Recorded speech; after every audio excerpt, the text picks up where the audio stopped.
The Triumph Street Cup has heritage. It all started with the Ton-Up Boys. These greaseball geezers of the early 1960s forged the cafe racing legend by taking British singles from Triumph, Norton, Udds and Matchless, stripping them to nothing and ripping around London in an effort to do the ton, in other words, 100 miles per hour. Later, in mid-1960s Britain, the Ton-Up Boys merged into the well-known gang the Rockers and had a long-running war between the scooter-riding mods group. But that's another story. What isn't another story is the style that era of no-rules riding produced.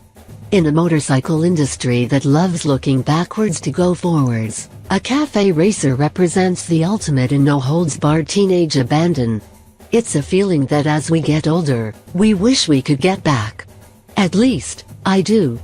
Triumph seems to think so too, and for 2017, exactly 53 years after the legendary Battle of Brighton between the Rockers and the Mods, we have an all-new cafe racer in the Street Cup. The Street Cup represents a link between old and new Triumph.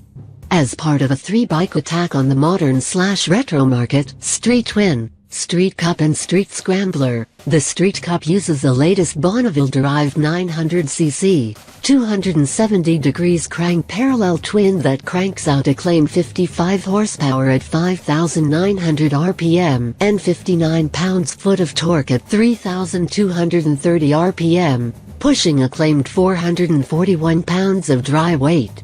The chassis doesn't vary a great deal from the donor Street Twin machine. The twin rear shocks are 8 mm longer and mount a little higher than the Street Twin, giving the bike more weight on the front.